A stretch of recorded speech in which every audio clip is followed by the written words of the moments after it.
Numerical subjects का और CA के थ्योरेटिकल सब्जेक्ट्स का।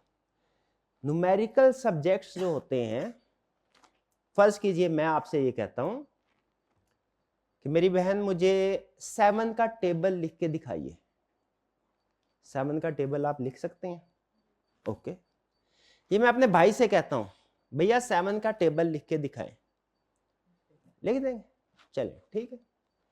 आपने तो पता नहीं कैसे याद किए, इंग्लिश में याद किए होंगे, हम अपने हमारे ज़माने में उर्दू में और पंजाबी में याद किया करते थे। तो हमारे टीचर ने हमें याद कराया इस तरीके से, 7 एकम 7, 7 दूनी 14, 7 तिया 21। अच्छा अब मैं लिख रहा हूँ 7 एकम 7, 7 दूनी 14, 7 तिया 22, 7 चौका 35। थोड़ा हैरान हो गए कि सर ये तो आप गलत बोल गए, ऐसा ही है ना? क्या मैं ठीक बोल रहा हूँ कि गलत बोला? कितने स्टूडेंट्स का ख्याल है कि मैं ठीक बोला? कितने स्टूडेंट्स का ख्याल है कि मैं गलत बोला? हाँ, मैं गलत बोला। हाँ, टेबल गलत हो गया, शुरू में ठीक था, ऐसा ही है। ओके। अच्छा अब मैं कहता हूं आपसे, जी मेरी बहन आप मुझे माय टीचर पे ऐसे लिख दें, ठीक है? आप ऐसे लिख देंगे? शाबाश, बेहतरीन। आप मेरा भाई, अगर मैं आपसे कहूं माय टीचर पे ऐसे लिख दें, आप भी लिख देंगे? ओके। जो टेबल वाली एग्जांपल थी उसमें अगर मैं आपसे टेबल लिखने का कहूं तो सबका स्टार्ट कहां से होगा? 7 से, फिर 1 आएगा, फिर आगे 7 आएगा, फिर 7, फिर 2, फिर 3, फिर तरतीब से चलेंगे ना। तरतीब आगे पीछे होगी तो गलत हो जाएगा। ओके।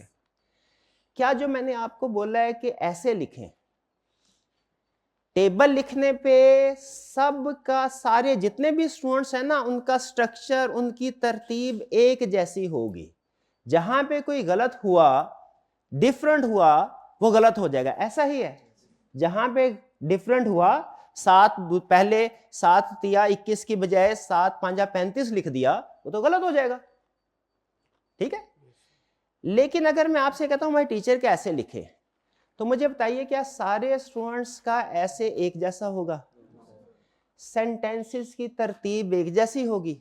अच्छा, कंसेप्ट्स चाहे एक जैसे ही हो, इंफॉर्मेशन चाहे वही हो, लेकिन वोकैबुलरी डिफरेंट होगी हर एक की, सेंटेंस स्ट्रक्चर डिफरेंट होगा, और कुछ भी ना हो, कम से कम इंफॉर्मेशन की तरतीब, अरेंजमेंट तो डिफरेंट होगी। ऐसा ही है भाई, एग्री करते हैं?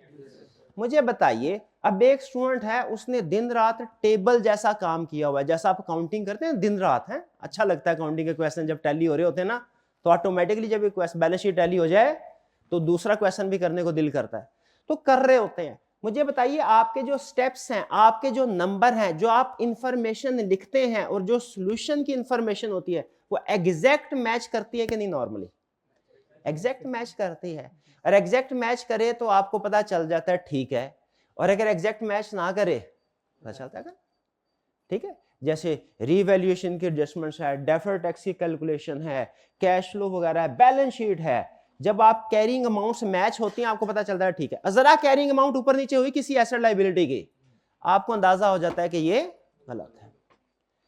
सबसे बड़ा जो मिसकंसेप्शन इस सब्जेक्ट के बारे में है, वो अकाउंटिंग में बहुत ज्यादा प्रैक्टिस करने की वजह से है आपका। वो क्या है कि अगर हमने जो लिखा है वो जरा सा भी डिफरेंट हुआ सजेस्टेड सॉल्यूशन से, तो इसका मतलब ये है कि हमारा आंसर गलत है। जो सबसे बड़ी प्रॉब्लम स्टूडेंट को फेस करना पड़ती है, जो पहले दिन से लेके, पहली होम असाइनमेंट से लेके आखिरी लेक्चर तक बच्चे पूछते रहते हैं, वो क्या है? ओके, ये सर मैंने, आपने जो क्वेश्चन दिया मैंने अटेम्प्ट किया, लेकिन मेरे अल्फाज कुछ और हैं और आपके सजेस्टेड सॉल्यूशन में अल्फाज कुछ और हैं, दोनों डिफरेंट है, तो क्या मेरा क्वेश्चन सही है कि गलत? स्टूडेंट समझ रहा था मेरा क्वेश्चन गलत हो गया, बताइए क्या इसका ये मतलब है स्टूडेंट का क्वेश्चन गलत है? नहीं, ये मतलब नहीं है। याद रखिएगा, ऑडिट में और किसी भी थ्योरेटिकल सब्जेक्ट्स में सीए के, खास तौर पे ऑडिट में, डिफरेंट होना गलत होना नहीं है। लिख लें, different in accounting, different is equal to wrong. अमूमी तौर पे कह रहा हूं, अमूमी तौर पे, हार्ड एंड फास्ट रूल नहीं, अमूमी तौर पे। In accounting different is equal to, different answer is equal to wrong answer. In accounting different answer is equal to wrong answer. शाबाश। ये हाइब्रिड क्लास रूम नंबर 6 में एंड पे भाईजान हाथ पे हाथ रख के बैठे हुए हैं, ये वाइट ड्रेस में एंड पे। हाँ जी बिल्कुल, या आप भी कुछ लिख लीजिए। हाँ जी शाबाश। हाँ जी हाइब्रिड क्लास रूम नंबर 4 में बच्चे लिख रहे हैं, ठीक है बिल्कुल शाबाश लिखिए। क्या different answer in counting, different answer is equal to wrong answer. In audit different answer is not equal to wrong answer. भाई ये बात समझ आ रही है? आइंदा जब कभी कभी भी किसी भी चैप्टर का कोई भी क्वेश्चन आप करें ना ऑडिट में, तो आप सॉल्यूशन के साथ देखेंगे। मुझे बताएं अमूमी तौर पे क्या होगा, क्या आपका सॉल्यूशन मैच करेगा अमूमी तौर पे, कि अमूमी तौर पे आंसर डिफरेंट होगा? डिफरेंट होगा। एग्जाम्पल बिल्कुल सिमिलर मैंने आपको दी, जैसे इन भाईजान को लिखे उसी टॉपिक के ऊपर ऐसे लिखे, इन भाईजान के अल्फाज कुछ और होंगे, इन भाईजान के अल्फाज कुछ और होंगे। तो ऑडिट में डिफरेंट होगा और होना चाहिए भी, और होना, क्योंकि अगर दो लोगों को ऐसे दिया दोनों का एग्जैक्ट सेम हुआ, इसका मतलब क्या है? चीटिंग की है। ठीक है, तो इसमें डिफरेंट, लेकिन याद रखे कंसेप्ट सेम होने चाहिए, कंसेप्ट सही होने चाहिए। अल्फाज का फर्क हो सकता है, कंसेप्ट जो है वो सही होने चाहिए। ठीक है, जैसे माय फ्रेंड का भी ऐसे होता है, तो उसमें भी कहा जाता है कि जी हम बचपन से एक दूसरे के हमसाए थे और हम बचपन से हमारी दोस्ती है। अगर यही कंसेप्ट टीचर वाले सब्जेक्ट में लिख दिया तो डिफरेंट, वो तो गलत हो जाएगा ना।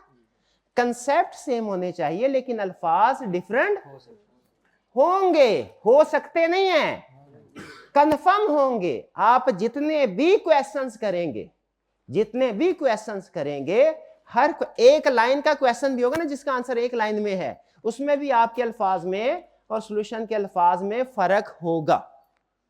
आपने उस अल्फाज के फर्क पे नहीं जाना, आपने किसका कंसेप्ट देखना है, क्या ये बात वही कर रहा है, क्या ये बात वही कर रहा है। अगर बात वही कर रहा है तो फिर बिल्कुल ठीक है। क्लियर होगा? कुछ लोगों की वोकैबुलरी अच्छी होती है, वो ज्यादा अल्फाज जो है डिफरेंट अल्फाज या अच्छा स्ट्रक्चर बना लेते हैं।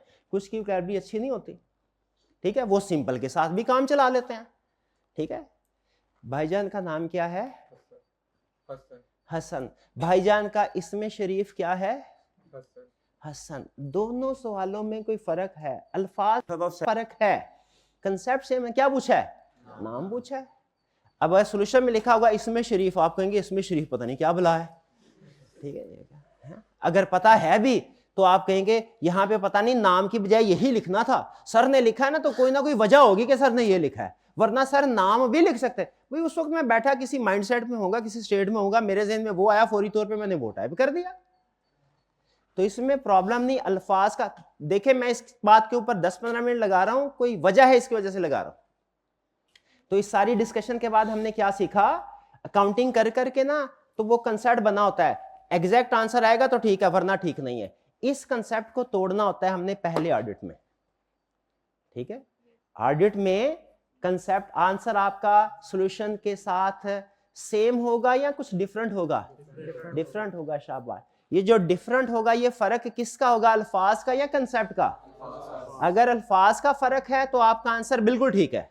हाँ, अगर कंसेप्ट का भी फर्क है तो फिर प्रॉब्लम होगी। ठीक है, बाकी ये फर्दर हम आगे जैसे जैसे प्रैक्टिस करेंगे मैं आपके साथ शेयर करता जाऊंगा। एक चीज ये थी नेचर। नेचर हमने समझ लग गई हमें, बेसिकली थ्योरेटिकल नेचर का है सब्जेक्ट्स, लेकिन इसमें हमें जो अप्रोच होगी वो क्या होगी? जो भी आप लिखेंगे वो इधर राइट और रॉन्ग होगा, यानी या तो सही लिख रहे हैं आप या गलत लिख रहे हैं। अपनी तरफ से कहानियां नहीं लिखनी यहाँ पे। ठीक है, हाँ, लेकिन कोई भी कंसेप्ट है याद रखें वो आप अपने अल्फाज में, कंसेप्ट आपको खुद से बनाने की इजाजत नहीं है। हाँ, कंसेप्ट आपका पक्का है, उसको अपने अल्फाज में लिखने की इजाजत है, वो आज इजाजत दे रहा हूं मैं आपको। ठीक है जी। अकाउंटिंग में और ऑडिट में फर्क क्या है? सबसे बड़ा फर्क क्या है अकाउंटिंग और ऑडिट के सब्जेक्ट में? हाँ जी, अकाउंटिंग में आपका आंसर सेम आता है और ऑडिट में जब आप क्वेश्चन कर रहे होंगे आपका आंसर डिफरेंट होगा। शाबाश। अच्छा, फिर आगे चलते हैं। और ये डिफरेंस कंसेप्ट्स का नहीं होगा, अल्फाज का होगा, कंसेप्ट्स का नहीं होगा। फिर इसका प्री रेक्विजिट, क्या इस ऑडिट का सब्जेक्ट पढ़ने से पहले कोई सब्जेक्ट पढ़ना जरूरी है? क्वेश्चन ये है। अच्छा, मैं अब ये आप जानने के लिए, अपनी क्लास के बारे में जानने के लिए आपसे सवाल पूछ रहा हूं, क्लास में कितने ऐसे स्टूडेंट्स हैं जिन्होंने FR1 जो है, FR1 जो है आपका, वो पढ़ लिया हुआ है, पेपर दे दिया हुआ तकरीबन? शाबाश। कितने ऐसे स्टूडेंट्स हैं जिन्होंने FR2 भी पढ़ लिया हुआ है? ओके, शाबाश। कितने ऐसे स्टूडेंट्स हैं जो FR2 पढ़ रहे हैं, इस सब्जेक्ट ऑडिट के साथ FR2 लिया? शाबाश। और कितने ऐसे स्टूडेंट्स हैं जिन्होंने जो FR1 पढ़ रहे हैं, ऑडिट के साथ FR1 पढ़ रहे हैं? 1-2 स्टूडेंट हैं, ठीक है। क्लास में कितने ऐसे स्टूडेंट हैं जो ऑडिट का सब्जेक्ट पढ़ रहे हैं लेकिन अभी तक FR1 भी नहीं पढ़ा हुआ? FR1 भी क्लास में कोई ऐसा स्टूडेंट है? इसका मतलब है, मैं स्टेटमेंट दे रहा हूं, आपने मुझे ट्रू और फॉल्स करना है। स्टेटमेंट को हम ऑडिट की लैंग्वेज में कहते हैं असर्शन, असर्ट करना, स्टेटमेंट देना, कोई स्टेटमेंट की असर्शन। मैं एक असर्शन दे रहा हूं, आप मुझे ट्रू और फॉल्स करना है। असर्शन ये है, हमारी क्लास में जितने भी स्टूडेंट्स बैठे हुए हैं सबने FR1 का सब्जेक्ट पढ़ लिया हुआ है। पास को नहीं बोल रहा मैं, पास नहीं, पढ़ लिया हुआ है, पास ही रेलिवेंट है। तो सबने FR1 का सब्जेक्ट, शाबाश। चलिए, ये तो बहुत ही अच्छी बात होगी। याद रखिएगा, ICAP की तरफ से कोई रिस्ट्रिक्शन नहीं है। कुछ सब्जेक्ट्स में ICAP रिस्ट्रिक्शन लगाता है, जैसे वो कोई था FR2 से पहले FR1, और पहले होता था वो CMA और MA वगैरह वगैरह। ऑडिट में किसी किस्म की कोई रिस्ट्रिक्शन नहीं, ना पहले थी ना अब है, ठीक है। आप चाहें तो कैफ में आने के बाद पहला सब्जेक्ट भी ऑडिट का पढ़ सकते हैं और पास भी कर सकते हैं। ऑडिट का सब्जेक्ट पढ़ने के लिए अकाउंटिंग का बेसिक नॉलेज रिक्वायर्ड होता है, और वो आप PRC में पढ़ चुके। PRC में अकाउंटिंग होती है ना एक, हाँ, उसमें आप पढ़ चुके होते हैं। उसमें आपको बेसिक कंसेप्ट्स का पता होना चाहिए, इनकम स्टेटमेंट क्या है, बैलेंस शीट क्या है, और वो आप PRC में पढ़ चुके होते हैं। लेकिन अगर आपने FR1 भी पढ़ा हुआ है ना, FR1, तो आपके लिए ये ऑडिट का सब्जेक्ट समझना आसान हो जाएगा। समझ लीजिए कि 10% मजीद इजी हो गया अगर आपने FR1 पढ़ा हुआ है। और अगर आपने FR2 भी पढ़ा हुआ है तो समझ लीजिए ये सब्जेक्ट आपके लिए 20% इजी हो गया, ठीक है। तो अगर कोई स्टूडेंट ऐसा है जिसने ना तो FR1 पढ़ा है ना FR2 पढ़ा है, वो भी ये सब्जेक्ट पढ़ सकता है और पास भी कर सकता है, लेकिन उसे दूसरे स्टूडेंट की निस्बत थोड़ी सी मेहनत ज्यादा करनी पड़ेगी। जिसने FR1 पढ़ा है उसके बाद ऑडिट सेलेक्ट किया है, उसके लिए सब्जेक्ट थोड़ा सा आसान हो जाएगा, और जिसने FR2 भी पढ़ा हुआ है उसके लिए ज्यादा आसान हो जाएगा। मैं पर्सनली ये वैसे रिकमेंड करता हूं कि पहले FR1 पढ़ लें, उसके बाद ये सब्जेक्ट आपको सेलेक्ट करना चाहिए।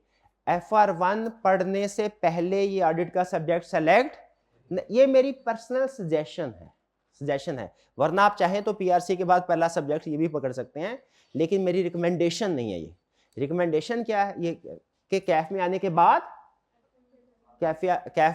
पहले FR1 पढ़ें, पहली अटेम्प्ट में ना ऑडिट पढ़ें, कभी पहले FR1 पढ़ें, फिर उसके बाद आप ऑडिट सेलेक्ट कर सकते हैं, ठीक है। और अगर FR2 भी पढ़ा है या साथ पढ़ रहे हैं तो आपके लिए थोड़ी ज्यादा आसानी हो जाएगी। क्लियर जी। तो प्री रेक्विजिट इसके लिए सिर्फ काउंटिंग के बेसिक कंसेप्ट्स हैं, वो आप PRC लेवल पे पढ़ लेते हैं, पढ़ लिए हुए हैं, आप ऑडिट समझने के लिए तैयार हैं। लेकिन अगर आपने FR1 भी पढ़ा हुआ है, बहुत अच्छी बात, और अगर FR2 भी पढ़ा हुआ है तो क्या ही बात है, और अगर साथ साथ FR2 पढ़े ऑडिट के साथ, वो भी बड़ा अच्छा कॉम्बिनेशन है। क्लियर जी। क्लास में कोई स्टूडेंट ऐसा तो नहीं है जिसने FR1 ना पढ़ी हो, ठीक, गुड। आगे चलते हैं। नेक्स्ट, डिफिकल्टी लेवल क्या है इसका? डिफिकल्टी लेवल, अच्छा, इसमें एक चीज में रखिएगा, हमारे इस सब्जेक्ट में अकाउंटिंग के कंसेप्ट्स तो कुछ टेस्ट होंगे ही, साथ ही साथ लॉ के कंसेप्ट भी टेस्ट होते हैं। अमूमी तौर पे स्टूडेंट समझते हैं कि सिर्फ काउंटिंग के कंसेप्ट रेलिवेंट होते हैं, नहीं, लॉ, कंपनी लॉ जो है ना, कंपनी लॉ, उसके भी कुछ कंसेप्ट्स हैं। क्लास में कोई ऐसा स्टूडेंट जिसने कंपनी लॉ ना तो पढ़ा है और ना ही इस अटेम्प्ट में सेलेक्ट किया है स्टूडेंट? हाँ शाबाश है, एक स्टूडेंट, 2 स्टूडेंट है, ठीक है। तो कंपनी लॉ के भी कुछ कंसेप्ट, अगेन वही रूल, पढ़ना जरूरी नहीं है, लेकिन अगर आपने ऑडिट से पहले कंपनी लॉ पढ़ा हुआ है तो आपके लिए ये आसान हो जाएगा। एक रूल आपको बता देता हूं कि आपके ऑडिट के पेपर में किसी भी दूसरे सब्जेक्ट का कोई भी कंसेप्ट अगर शामिल है ना, तो आपको वो पढ़ाना मेरी जिम्मेदारी है, ठीक है। ऑडिट के पेपर में कोई भी ऐसा कंसेप्ट जो अकाउंटिंग का है या कंपनी लॉ का है, अगर ऑडिट में यूज होता है तो वो समझाना मेरी जिम्मेदारी में शामिल है, लेकिन याद रखें मैं उसको समझाऊंगा उस हद तक जिस हद तक ऑडिट में जरूरी है, ठीक है। जैसे एक छोटी सी एग्जांपल आपको बताता हूं, अकाउंटिंग में शायद आपने पढ़ा होगा, IAS 16 में एक रिक्वायरमेंट है कि जब आप एसेट्स को रीवैल्यू करें तो आपको इंटायर क्लास को रीवैल्यू करना है, और अकाउंटिंग में आपको उसकी रीवैल्यूएशन की कैलकुलेशन, एडजस्टमेंट्स, उसकी डेफर्ड टैक्स इंप्लीकेशन वगैरह ये सारी चीजें भी सिखाई जाती हैं। ऑडिट में भी ये कंसेप्ट टेस्ट होगा, लेकिन ऑडिट में इसकी कैलकुलेशन टेस्ट नहीं होती, वो आपसे इसकी एडजस्टिंग एंट्री नहीं मांगेगा, वो आपसे सिर्फ इतना कंसेप्ट पूछेगा, बताओ भाई एक कंपनी ने कुछ एसेट्स को रीवैल्यू किया, एक क्लास को रीवैल्यू किया, उस क्लास के अंदर कुछ एसेट्स को रीवैल्यू किया, कुछ को कॉस्ट पे रहने दिया, बताओ ठीक किया कि गलत किया? गलत किया। सिर्फ इतना है, ये काउंटिंग का कंसेप्ट, लेकिन ऑडिट में सिर्फ इतना को टेस्ट होगा। आगे उसकी एडजस्टिंग एंट्री कैसे पास करनी है ये हम ऑडिट में नहीं सीख, और ना ही मैं आपको सिखाऊंगा, क्यों? हमारे स्कोप में शामिल नहीं है। तो काउंटिंग के कंसेप्ट्स या लॉ के कंसेप्ट्स ऑडिट में यूज होंगे, लेकिन सिर्फ बेसिक कंसेप्ट्स, और मैं भी आपको वो सिखाऊंगा, जो भी चीज ऑडिट में टेस्ट होती है वो मेरे स्कोप में शामिल है, मेरी जिम्मेदारी है, वो मैं आपको सिखाऊंगा, लेकिन किस हद तक? ऑडिट की हद तक, बेसिक लेवल तक। ये चीज क्लियर है? चलिए नेक्स्ट, डिफिकल्टी लेवल क्या जी इस सब्जेक्ट का? ये सब्जेक्ट देखिए, मैं प्रोफेशनल हूं, मैं कोई भी चीज अगर मुश्किल है आपसे बोलूंगा मुश्किल है, कोई भी चीज आसान है आपसे बोलूंगा आसान है। मैं मोटिवेशन स्पीकर नहीं हूं कि कोई चीज मुश्किल है बड़ी, मैं आपको नहीं बहुत आसान है, कर लोगे भाई, कर लोगे, कोई प्रॉब्लम ही नहीं है। जो चीज जैसी है वैसे, ये सब्जेक्ट इसका डिफिकल्टी लेवल मॉडरेट है, ना इजी ना डिफिकल्ट, ठीक है। सीए में इजी सब्जेक्ट बहुत कम होते हैं, कद्दू कई होते हैं, शुरू में शायद वो कोई इकोनॉमिक्स होता है उसको हम इजी कंसीडर किया करते हैं, या जो बिजनेस लॉ होता है वो किसी हद तक इजी होता है, ठीक है। ज़्यादातर मुश्किल हैं, कुछ मॉडरेट है। तो ये जो पेपर है ये मॉडरेट है, लेकिन और FR2 का पेपर क्या है? अब मैं एक ऐसी चीज आपको आपके सामने रखने लगा हूं, आपको सुन के हैरानगी होगी। अभी तक के लेक्चर में सबसे अहम बात मैंने आपको पता क्या बताई है? वो different answer is not wrong answer, ये कंसेप्ट सीखा। अब दूसरी बात सुन लीजिए सबसे अहम आज के लेक्चर की, वो क्या है? ऑडिट के बारे में मैंने क्या बताया? इसका डिफिकल्टी लेवल क्या है? मॉडरेट। और अकाउंटिंग जैसे FR2 है या FR1 है या कॉस्ट काउंटिंग है, ये क्या है? ये डिफिकल्ट है कि मॉडरेट है कि इजी है? अमूमी तौर पर डिफिकल्ट, बिल्कुल मैं भी से एग्री करता हूं, डिफिकल्ट है। अच्छा, लेकिन अगर आप ICAP के पासिंग परसेंटेज का कंपैरिजन करें ना, इन दी लॉन्ग रन, इकोनॉमिक्स में बोलते हैं ना इन दी लॉन्ग रन, 1-2 अटेम्प्ट्स का नहीं, पिछली कोई 10-12 अटेम्प्ट्स का उसकी एवरेज निकाल लें, तो आपको पता चलेगा कि ऑडिट में जो पासिंग परसेंटेज एवरेज है वो है 33%। यानी आपके बेंच पे अगर 6 स्टूडेंट्स बैठे हैं तो ऑन एवरेज 2 स्टूडेंट पास होंगे, ठीक है जी।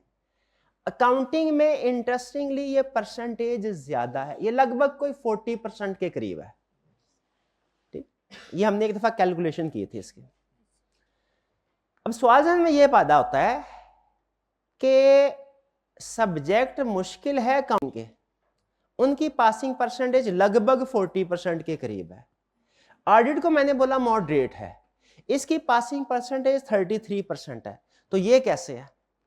ये अगर मुश्किल है काउंटिंग तो उसमें पासिंग परसेंटेज ज्यादा क्यों है, और अगर ये मॉडरेट है तो उसमें पासिंग परसेंटेज कम क्यों है?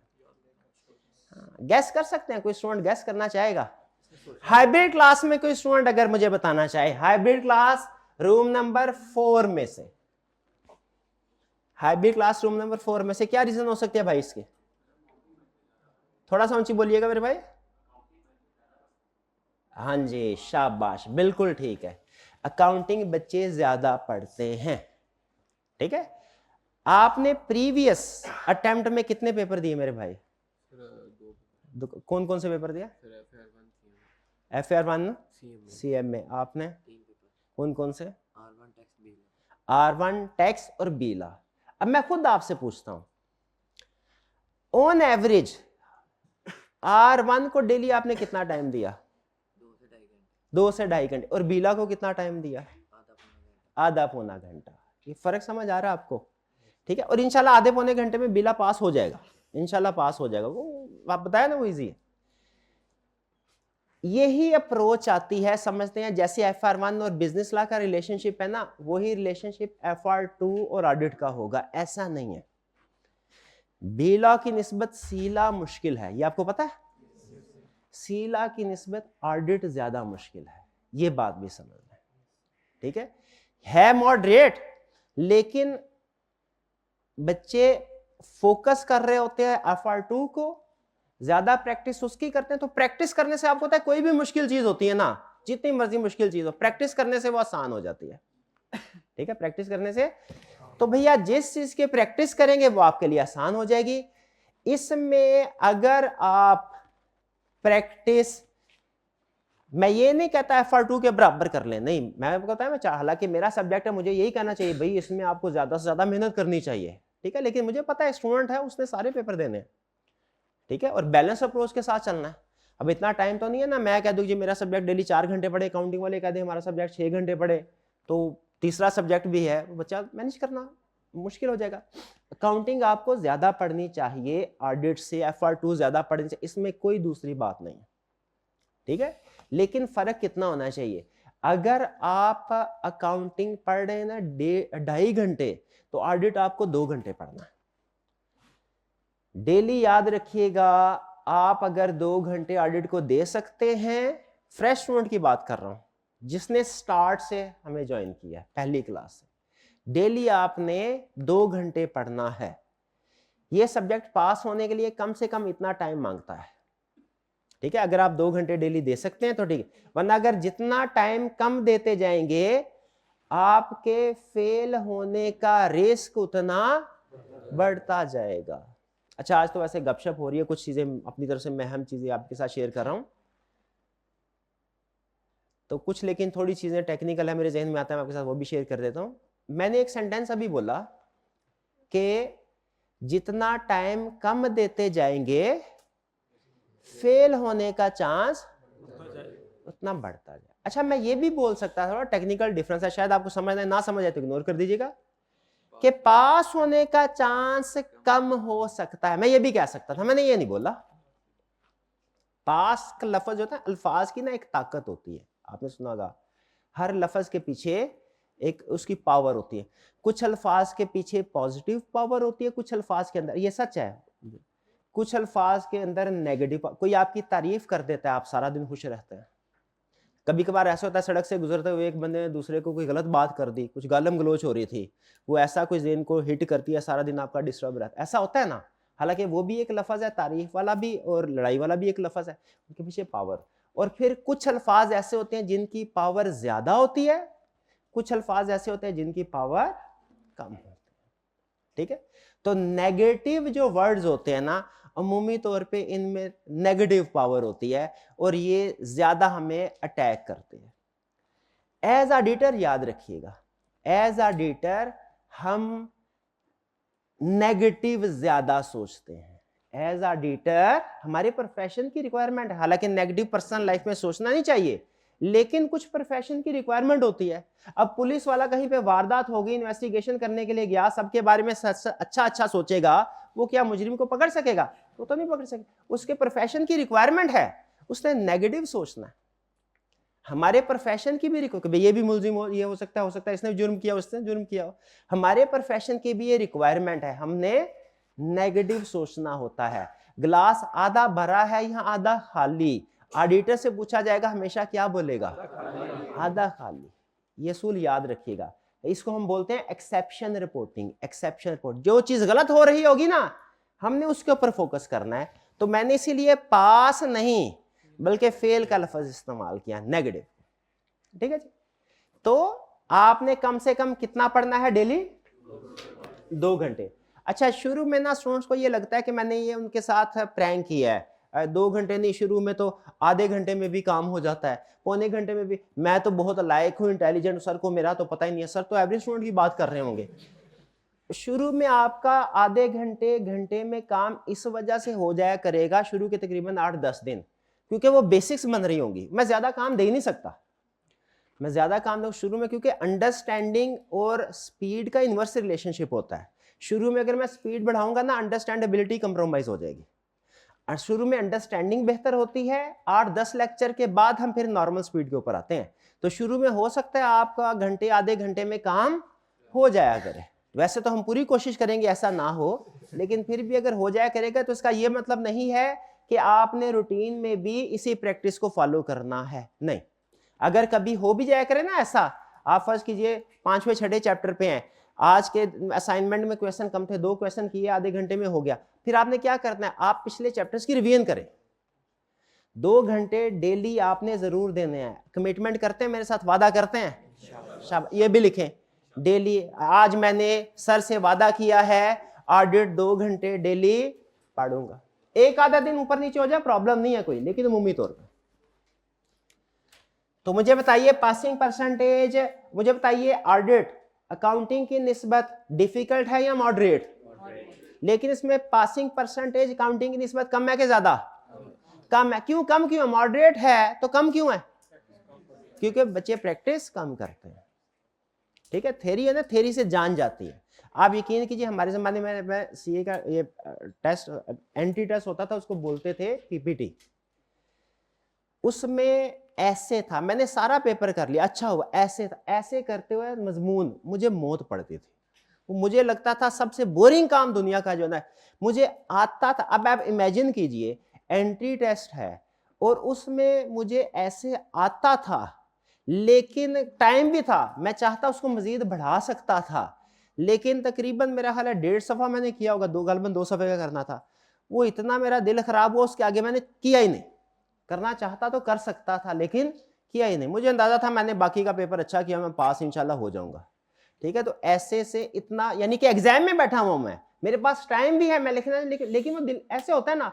तो आप भी जब असाइनमेंट करने बैठेंगे ना, एक होगी असाइनमेंट अकाउंटिंग की, एक होगी असाइनमेंट ऑडिट की। अकाउंटिंग की असाइनमेंट आपका दिल करेगा ये मैं कर लेता हूँ, ये क्वेश्चन अहम, ये भी कर लेता हूँ। ऑडिट का एक क्वेश्चन करने के बाद आप कहेंगे क्या बोरिंग काम है, मुझे कंसेप्ट आता है। आप ज़बानी कलामी दोहराएंगे, कंसेप्ट आता भी होगा। फिर आपके अंदर, हमारे अंदर ना एक आपका शैतान होता है ना, अंदर का शैतान आपको बोलेगा बस भाई कंसेप्ट तुझे आता है, लिखने का क्या फायदा, रिवाइज कर तो लिया है। ठीक है, कंसेप्ट आ गया है तो लिखने से क्या टाइम जाया होगा, छोड़ दो इसको, छोड़ दो, कोई और काम कर लो अकाउंटिंग। आपने उसकी बात नहीं सुननी। याद रखे, कंसेप्ट हमारे जहन में होना और बात है, कंसेप्ट आपके पेज पे उतरना और बात है। आपका माइंड आपको सही बोल रहा होगा, कंसेप्ट आपको आता भी होगा, लेकिन याद रखे कंसेप्ट को पेज पे उतारना भी एक फन है।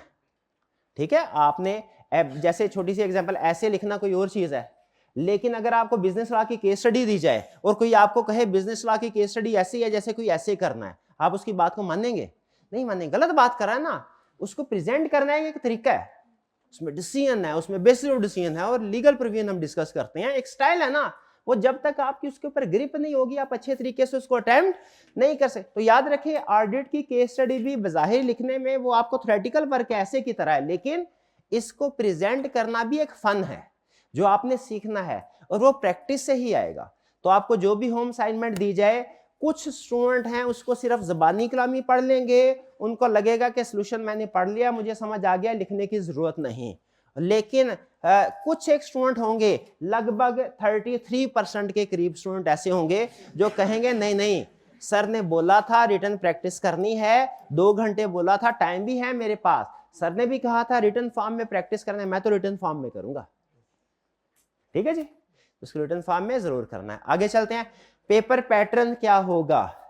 पेपर होगा 100 मार्क्स का, हर पेपर की तरह, और हर पेपर की तरह इसमें भी कोई चॉइस नहीं होगी। आपको पता है ICAP के पेपर में कोई चॉइस नहीं होती, यहां पे भी कोई चॉइस नहीं होगी। पेपर में 2 तरह के क्वेश्चंस होंगे। इसका स्ट्रक्चर ऐसा होगा, यूं समझ लीजिए कि जैसे कंपनी लॉ का पेपर या बिजनेस लॉ का पेपर, सिर्फ MCQs नहीं है। बिजनेस लॉ के पेपर में या कंपनी लॉ के पेपर में 3 तरह के क्वेश्चंस होते हैं। MCQs हैं, रिप्रोडक्शन के क्वेश्चन है और केस स्टडीज है। ऑडिट के पेपर में कितने तरह के क्वेश्चन होंगे? सिर्फ 2 तरह के। MCQs कोई नहीं है, 1 नंबर का भी नहीं है। यहाँ क्वेश्चंस होंगे रिप्रोडक्शन के और यहाँ क्वेश्चंस होंगे केस स्टडीज। लगभग रफली बता रहा हूं क्योंकि ICAP वेरिएशन लाता रहता है। लगभग कोई 70% के करीब केस स्टडीज होंगी और 30% के करीब रिप्रोडक्शन का क्वेश्चन होगा। ये परसेंटेज चेंज हो सकते हैं, रिप्रोडक्शन 30 to 40% के दरमियान में घूमता है वो, और केस स्टडी 60 to 70% के दरमियान में घूमता है। ठीक है, तो लगभग 30% के करीब रिप्रोडक्शन, 70% के करीब केस स्टडी। अच्छा, इससे आपको हमें पता चल गया कि हमने तैयारी कैसे करनी है। 30% अगर रिप्रोडक्शन है ना, तो इसका मतलब ये हुआ अगर हमारा रट्टा बहुत अच्छा है एक बच्चे का और उसने पूरी की किताब रट ली है, लेकिन रिटन प्रैक्टिस केस स्टडी की नहीं की, गौर से सुनिएगा, किताब सारी याद कर ली है, केस स्टडी की रिटन प्रैक्टिस नहीं की, बताइए उसे एग्जाम में कितने मार्क्स मिलेंगे? Maximum 30 marks. ठीक है, तो पेपर का स्ट्रक्चर आपको बता रहा है कि आपने तैयारी कैसे करनी है। आपने लगभग अपने जो आपका 2 घंटे का टाइम होगा ना, 2 घंटे का, उसमें 30% के करीब टाइम देना है याद करने को, रट्टा लगाने को, और लगभग 70% के करीब आपने जो टाइम देना है वो किसको देना है? केस स्टडी की रिटन प्रैक्टिस को। ये स्ट्रक्चर बता रहा है। अगर आप एग्जाम फोकस प्रिपरेशन करना चाहते हैं तो इस तरीके से करनी है आपने। और अगर आप सिर्फ 30% करके समझ रहे हैं कि कंसेप्ट सर आ तो गया मुझे, सर पूछेंगे मैं बता दूंगा, आपने रिटन प्रैक्टिस नहीं की, एग्जाम में पास नहीं हो पाएंगे भैया। ठीक है जी, चलिए सब्जेक्ट इंट्रोडक्शन क्लियर हो गया। सब्जेक्ट इंट्रोडक्शन का क्विक रिकैप करते हैं क्योंकि आज के लेक्चर में सबसे अहम चीज यही थी। सबसे पहले ये सब्जेक्ट आपका अकाउंटिंग से डिफरेंट है। अकाउंटिंग है आपका फाइनेंशियल स्टेटमेंट्स प्रिपेयर करने का नाम, ऑडिट क्या है? उसकी वेरिफिकेशन का नाम। अकाउंटिंग न्यूमेरिकल है और ऑडिट क्या है? थ्योरेटिकल। लेकिन ये इसको हम बोलते हैं, ये थ्योरेटिकल है लेकिन इसमें जजमेंट्स होती हैं, यानी आपने जो लिखना है वो जो कुछ सीखा है उसको अप्लाई करना सीखना है। डिफरेंट सिचुएशन में कैसे करेंगे? अच्छा बताइए, अकाउंटिंग में कैसे पता चलता है कि आपका क्वेश्चन सही है कि गलत? आंसर एग्जैक्ट मैच करते हैं। क्या ऑडिट के क्वेश्चन में आंसर मैच करेंगे? आंसर मैच नहीं करेंगे। अल्फाज बिल्कुल मैच नहीं करेंगे। हाँ, कंसेप्ट मैच होना चाहिए, ये फर्क आपको पता चल रहा है? वर्ड्स मैच नहीं करेंगे लेकिन कंसेप्ट मैच होगा। अच्छा मुझे बताइए, क्या ऑडिट का सब्जेक्ट पढ़ने से पहले की और सब्जेक्ट पढ़ना जरूरी है? हाँ, सिर्फ अकाउंटिंग के बेसिक कंसेप्ट पढ़ना जरूरी है जो आप PRC लेवल पे पढ़ चुके हैं। FR1, FR2 और कंपनी लॉ, इनके कुछ कंसेप्ट ऑडिट में यूज जरूर होते हैं, लेकिन ऑडिट के टीचर, सारे टीचर कहीं से भी आप पढ़ें, अगर सारे टीचर उन कंसेप्ट्स को आपको एक्सप्लेन जरूर करते हैं, क्योंकि कोई भी कंसेप्ट अगर दूसरे सब्जेक्ट का हमारे सब्जेक्ट में शामिल है वो टीचर की जिम्मेदारी बन जाता है कि वो करवाना है। हम ये नहीं कह सकते कि बच्चे ने पहले पढ़ा होगा तो उसको आता होगा, नहीं, वो सिखाना होता है। ठीक है, तो लाजमी नहीं है FR1 FR2 कंपनी लॉ पढ़ना ऑडिट के लिए लाजमी, लेकिन अगर कोई पढ़ा होगा सब्जेक्ट इनमें से तो फिर क्या होगा, थोड़ी आसानी ज्यादा हो जाएगी। नेक्स्ट, पासिंग परसेंट, हाँ डिफिकल्टी लेवल क्या है? मॉडरेट। पासिंग परसेंटेज क्या है? लगभग अकाउंटिंग के सब्जेक्ट की निस्बत कम है। क्यों? रिटन प्रैक्टिस नहीं करते बच्चे, रिटन प्रैक्टिस नहीं करते। ठीक है जी। स्टडी मटेरियल क्या होगा इसकी तरफ? अच्छा, पेपर का स्ट्रक्चर क्या है? 30% के करीब रिप्रोडक्शन और 70% के करीब केस स्टडीज। स्टडी मटेरियल क्या होगा? आपके पास 2 ऑप्शन है, दोनों में से कोई सी एक ऑप्शन सेलेक्ट करके उसको चूज कर सकते हैं, लेकिन दोनों ऑप्शन को साइमल्टेनियसली लेके नहीं चलना।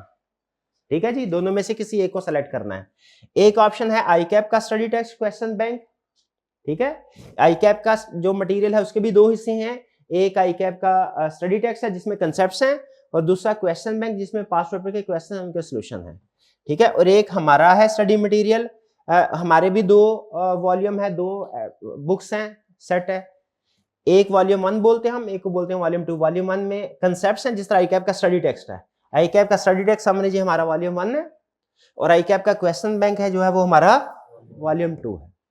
ठीक है, लेकिन आईकैप का कुछ अपनी तरतीब होती है कंसेप्ट्स की, हमारी कुछ अपनी तरतीब है। यहाँ पे फर्क क्या होगा, कंसेप्ट वही होंगे, ठीक है, लेकिन तरतीब डिफरेंट होगी कंसेप्ट की। कुछ हमने कंसेप्ट को सिंप्लीफाई किया होता है, और फिर कुछ और भी चेंजेस है जो जैसे जैसे हम ऑडिट जो आगे चलेंगे ना, मैं आपके साथ शेयर करता रहूंगा। इस अहम चीज, इस सेशन में जो लेटेस्ट एडिशन होगा वो होगा 16th एडिशन, 16वां एडिशन, अभी पब्लिश नहीं हुआ।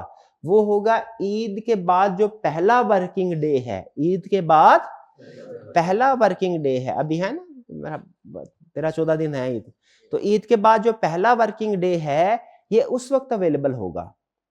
उससे पहले 1 या 2 चैप्टर जो है वो हमने क्लास में करने हैं, वो आपको क्लास में नोट्स उसके प्रोवाइड कर दिए जाएंगे, वो मेरी जिम्मेदारी है। ठीक है, अगर किसी स्टूडेंट के पास, अगर तो आप फ्रेश स्टूडेंट है, ठीक है, स्टूडेंट का यहाँ पे क्वेश्चन क्या होता है, सर क्या प्रीवियस कोई एडिशन है मेरे पास, उसको यूज कर सकते हैं?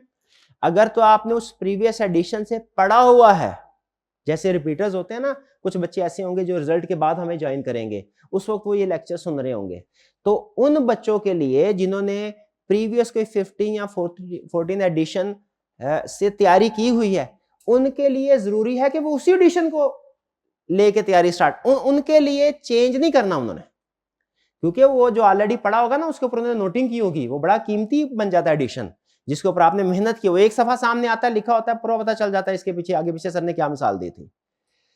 तो अगर तो आप रिपीटर हैं, पहले पढ़ा हुआ है सब्जेक्ट, जिस बुक से पढ़ा हुआ है आपने उसी बुक को फॉलो करना है, उसको चेंज नहीं करना। लेकिन अगर आप फ्रेश स्टूडेंट है तो बेहतर है कि आप फ्रेश एडिशन ही लीजिए, किसी दोस्त से उसका पुराना एडिशन ना लीजिए। अव्वल तो उस दोस्त को देना ही नहीं चाहिए अपनी बुक आपको, ठीक है, लेकिन अगर दे भी, अगर आप फ्रेश स्टूडेंट है तो आपके लिए बेहतर क्या है, न्यू एडिशन 16 जो ईद के बाद अवेलेबल होगा इंशाल्लाह फर्स्ट वर्किंग डे में।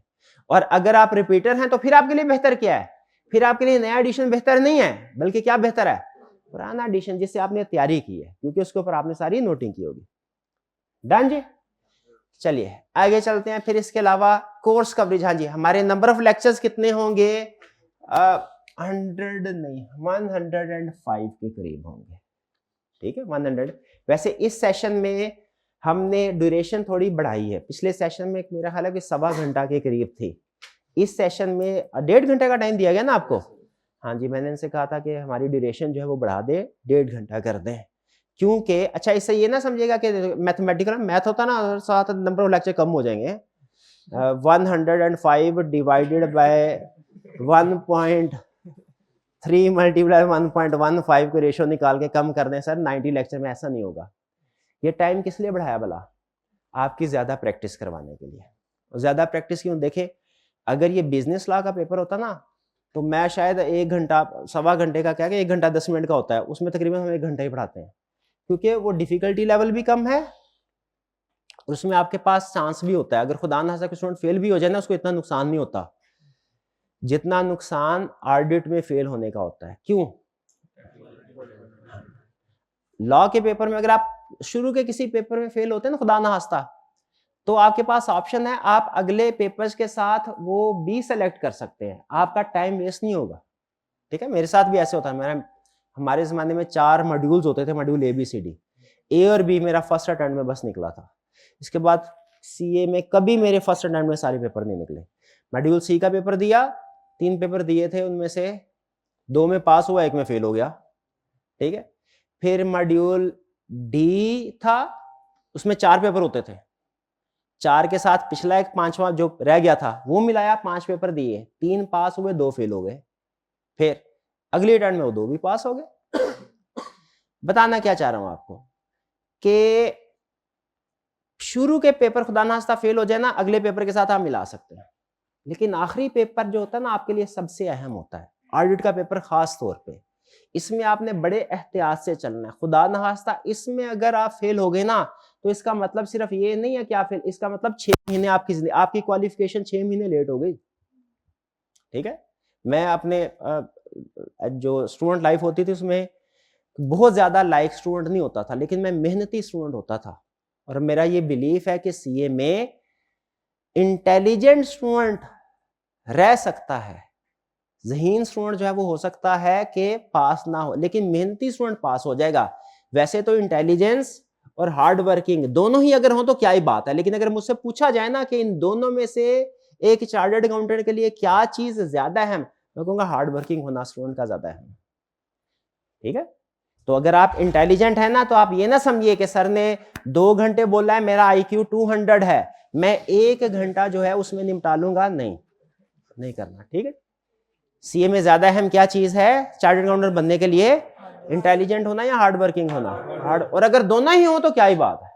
हाँ जी, चलिए, तो 105 लेक्चर होंगे, हमारी कंप्लीशन डेट होगी 30 जुलाई। आपने बार बार मुझसे नहीं पूछना सर सिलेबस कब कंप्लीट होगा, ठीक है, ये खासतौर पे ऑनलाइन वाले स्टूडेंट होते हैं ना, वो पूछते हैं बार बार।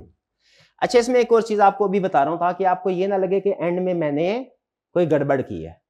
ठीक है, एंड में एक होता है हम अप्रोच होती है पढ़ाने की, उसको बोलते हैं हम बागम बाग, पता ना बागम बाग, वाकिफ ही होंगे। बागम बाग मतलब क्या होता है, शुरू में सुकून से पढ़ाया सब्जेक्ट, एंड में बागम बाग नहीं पढ़ा दी।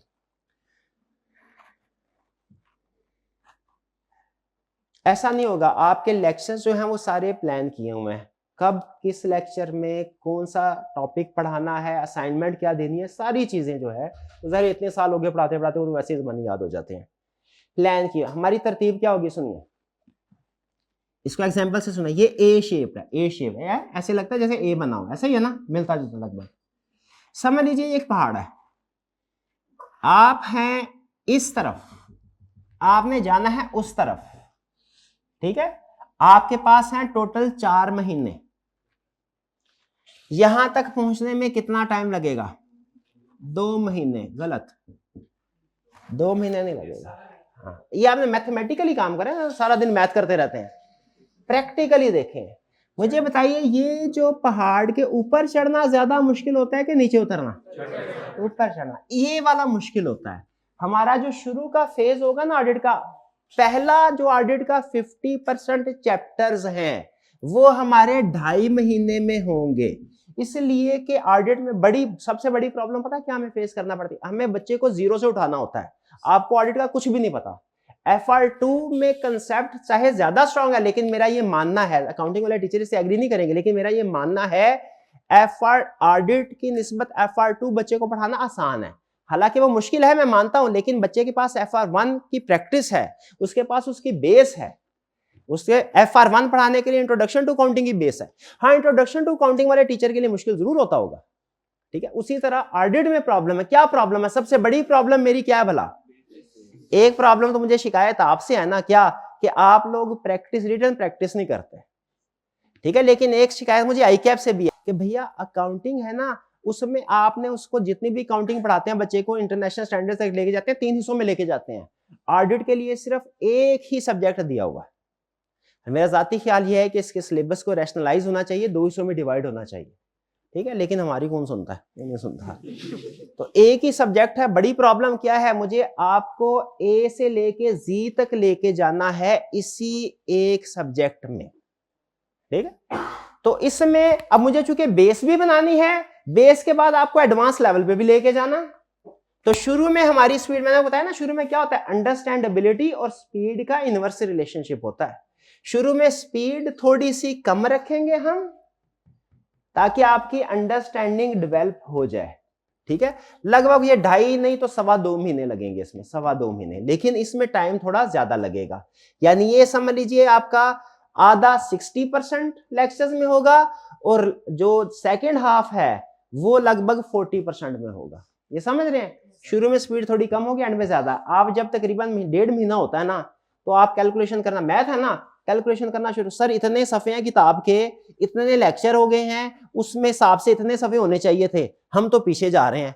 आप हमें अगस्त के महीने में लेक्चर रखेंगे ना, हमें लग रहा है, क्यों? क्योंकि सिलेबस आपका वो 5th प्रोपोर्शनेट नहीं हो, क्या कहते काउंटिंग में, स्टेज ऑफ कंप्लीशन नहीं बन रही। ठीक है, तो याद रखिएगा हमारी लर्निंग क्या होगी, ए शेप्ड। शुरू वाला आधा जरा टाइम ज्यादा लेगा। अच्छा, इसमें एक और रीजन भी होती है, सिर्फ ये नहीं है कि बेसिक कंसेप्ट है, मेरी आदत ये है कि अगर कोई कंसेप्ट यहां पे है, पढ़ाना यहां पे है, लेकिन उसका जिक्र यहां पे आ गया, काउंटिंग में ऐसा नहीं कर सकते। अकाउंटिंग में फर्ज कीजिए अगर आपने कोई एक टॉपिक कर रहे हैं जैसे कैश फ्लो स्टेटमेंट का, मुझे मैं काउंटिंग एक्सपर्ट तो नहीं हूं लेकिन वैसे आप रेक्टिफिकेशन ऑफ एरर का फॉर एग्जांपल कंसेप्ट कर रहे हैं, उसमें कोई कैश फ्लो की एडजस्टमेंट आ गई, तो ऐसा नहीं है छोटी सी आ गई या फिक्स एसेट की आ गई या फिक्स एसेट में कोई रेक्टिफिकेशन, तो ऐसा नहीं होता कि टीचर एक टॉपिक को जो रनिंग है उसको छोड़ के दूसरा टॉपिक करवाना शुरू कर दे, नहीं, वो हल्का सा आपको आइडिया दे के करंट टॉपिक पे ही रहेगा, ऐसा ही होता है ना। ऑडिट में सम टाइम ऐसा होगा कि हम टॉपिक कर रहे होंगे कोई शुरू वाला, उसमें कंसेप्ट ऐसा आ जाएगा जो कि बाद वाला है, तो वहां पे मैं क्या, अगर तो मैं काउंटिंग पढ़ा था मैं भी शायद यही करता कि बाद वाले को ना छेड़ा, मुझे पता भैया इधर भी 10 लेक्चर लगने हैं, इधर 15 लेक्चर लगने हैं, 7वें लेक्चर पे मैं 15वां लेक्चर थोड़ी छेड़ूंगा, दरमियान में हो जाएगी, नहीं कर, काउंटिंग में मैं भी ना करता। लेकिन ऑडिट में ऐसा होगा कि मैं यहाँ पे उसकी बेस बना दूंगा, पूरा कंसेप्ट डिस्कस नहीं करूंगा। अगर शुरू के लेक्चर्स में, और ऐसे होगा बहुत सी जगहों पे, शुरू के लेक्चर्स में कोई ऐसा कंसेप्ट आएगा जो बाद में पढ़ाना है, मैं आपको ये नहीं कहूंगा कि बाद में पढ़ लेंगे, नहीं नहीं, उसकी बेस यहां पे बना दूंगा। क्योंकि याद रखे एक ही कंसेप्ट जो है ना, उसको अगर आप सारे का सारा एक लेक्चर में बताएं वो पूरे सही से समझ नहीं आएगा, उसको तोड़ तोड़ के 3 लेक्चर में बताना पड़ता है। तो जो कंसेप्ट मैंने आपको यहां पे समझाना है ना डिटेल में, उसकी पहली बेस मैं यहां पे रखूंगा, दूसरी बेस यहां पे बनाऊंगा, फिर जब यहां तक पहुंचेंगे बेस बनी होगी, मेरे लिए समझाना आसान होगा। तो दूसरी रीजन ये है, हमारी लर्निंग होगी ए शेप की। इसका मतलब क्या है, शुरू के सब्जेक्ट्स में 50% सिलेबस कवर करते हुए हमें लगभग 60% टाइम लगाना पड़ेगा, और बाद वाला 50% कवर करते हुए 40% टाइम लगाना। रीजन क्यों है, 2 रीजन। पहली रीजन, शुरू में बेस बनानी है, टाइम ज्यादा लगेगा। दूसरी रीजन, शुरू के लेक्चर में बाजू बात एडवांस कंसेप्ट भी मैं बिल्ड कर रहा हूँ, क्योंकि वो भी मैं नहीं करवाने हैं, तो मेरे लिए भी आसानी हो जाएगी और आपके लिए भी आसानी हो जाएगी। एक ही कंसेप्ट मैं आपको एक ही लेक्चर में समझाऊं ना, आप पूरे तरीके से पिक नहीं कर पाएंगे, उसे मैं थोड़ा थोड़ा तोड़ के, वो गोरों का रूल है ना, डिवाइड एंड रूल, कंसेप्ट्स को डिवाइड किया, थोड़ा थोड़ा मैंने बिल्ड किया उसको, वो आप आसानी से समझ लेंगे। ठीक है जी, चलिए ये तो लर्निंग के हवाले से था। हाँ, अब एक दो कुछ चीजें, यूट्यूब के लेक्चर्स लेने चाहिए नहीं लेने चाहिए। अच्छा, ये मैं अमूमी तौर पे इस तरह की वीडियो जो है वो अलग से रिकॉर्ड नहीं करवाता, कहीं ऐसा, मुझे ये पर्सनली ये फील होता है कि अगर मैं अलग से ये बात करूंगा ना, तो ऐसा लगेगा जैसे मैं बच्चों को कह रहा हूँ, कमर्शियल एलिमेंट आ जाता है ना, कि नहीं नहीं भाई ठीक है। अगर देखें सिंपल रूल, मेरी मतलब जो कि मैं आपको सिर्फ फर्क आपके सामने रख रहा हूं, यूट्यूब के लेक्चर जो अवेलेबल होते हैं वो, और जो ऑनलाइन होते हैं, फिजिकल वाले स्टूडेंट्स के लिए तो नॉर्मली इररिलेवेंट होता है, ये ऑनलाइन वाले बच्चों के लिए ज्यादा रेलिवेंट है। इनमें फर्क क्या है, और इस फर्क का मकसद मेरा सिर्फ ये है, इन ऑनलाइन स्टूडेंट्स को कॉन्फिडेंस देना कि जिन्होंने इतनी हैवी इन्वेस्टमेंट करके कॉलेज के साथ इनरोलमेंट करवाई है, इन लेक्चर में और यूट्यूब के लेक्चर में कोई फर्क है कि कहीं ये लोग बेवकूफ तो नहीं है, ये जो ऑनलाइन जिन्होंने हैवी इन्वेस्टमेंट करके लेक्चर, क्योंकि अगर एक ही चीज मार्केट में फ्री मिल रही हो, वही चीज एग्जैक्टली वही चीज आप पैसे दे के पे कर रहे ले रहे हैं, तो आप इकोनॉमिक्स के रूल के मुताबिक आप फिर रैशनल कंज्यूमर नहीं है। ठीक है, आपने कोई अक्लमंदाना फैसला नहीं किया। हालांकि कुछ रिलीजियस पॉइंट ऑफ व्यू से या एथिकल पॉइंट ऑफ व्यू से ये ठीक है बात, लेकिन अगर सिर्फ pure economic point of view से देखें, तो एक चीज अगर यूट्यूब पे अवेलेबल है, फ्री में अवेलेबल है, दूसरी चीज पैसे दे के दे रहे हैं, एथिक्स और रिलीजियस एलिमेंट्स को अलग से रख के देखें, तो फिर जो पे कर रहा है वो तो बेवकूफ हुआ। फर्क मैं आपको बता दूं, नंबर 1 क्विकली बताऊंगा, मैंने आपको बताया इसको डिस्कस करते हैं मैं थोड़ा सा जरा इरिटेट, मुझे पसंद नहीं है इसको डिस्कस करना ज्यादा, लेकिन फिर भी डिफरेंस बताना मैं बेहतर समझता हूं कि आप लोग सही डिसीजन कर सके। नंबर 1, यूट्यूब पे जो लेक्चर्स हैं वो आउटडेटेड हो सकते हैं, ठीक है, उसमें हम आई कैप आपको पता है हर अटेम्प्ट के बाद लगभग उसके जो क्वेश्चन की टाइप है, टेस्टिंग का लेवल है, स्टाइल है, वो चेंज हो जाता है। आज से 5 साल पहले के, 2 साल पहले के, इवन 2 साल पहले के आप क्वेश्चन उठा के देख लें और आज के क्वेश्चन उठा के देख लें, आपको उसमें डिफरेंस नजर आएगा। तो जैसे जैसे आई कैप का टेस्टिंग लेवल, स्टाइल चेंज होता है, हर टीचर हमारा सीए का वो अपनी अप्रोच को चेंज करता है। एक तो ये फर्क, हर सब्जेक्ट में हर टॉपिक में चेंज नहीं होगा ऐसा, लेकिन कुछ टॉपिक में चेंज होता है। आउटडेटेड लेक्चर हो सकते हैं, ऐसा ना हो यूट्यूब पे आप लेक्चर लें कोई बच्चा और बाद में कह दे सर ने तो वो कोई पुरानी चीज पढ़ा दी है, वो उस वक्त के जिस लेक्चर रिकॉर्ड हुआ था उसके मुताबिक लेटेस्ट से थी, अब पुरानी हो गई है तो अलग बात है। दूसरा, यूट्यूब पे जो लेक्चर होता है उसमें कोई स्टडी सपोर्ट मटेरियल नहीं होता। स्टडी सपोर्ट मटेरियल क्या होगा, अभी मैं आप लोगों के साथ शेयर करूंगा कि हम आपके साथ क्या शेयर करेंगे। देखिए पुराने जमाने में ऐसा होता था, हमारे जमाने में ऐसा होता था, क्या टीचिंग होती थी, क्लास में आया बच्चा, उस्ताद ने पढ़ाया और फिर खत्म, ठीक है। अब बच्चों की आपको पता है टेक्नोलॉजी भी आ गई है, टीचिंग चेंज हो चुकी है, अब और भी बहुत से तरीके हैं जिनके जरिए से हम बच्चों को चीजें सिखा सकते हैं, वो अभी आपके साथ शेयर करूंगा। एडिशनल स्टडी मटेरियल कोई नहीं अवेलेबल होता, फिर टीचर के साथ इंटरेक्शन नहीं होता यूट्यूब पे। अगर फर्ज कीजिए ऑनलाइन वाले बच्चे को कंसेप्ट में कोई प्रॉब्लम है, कोई चीज समझ में नहीं आई, जूम मीटिंग होती है, व्हाट्सएप होता है, फिजिकल का बच्चा क्लास में आके पूछ सकता है।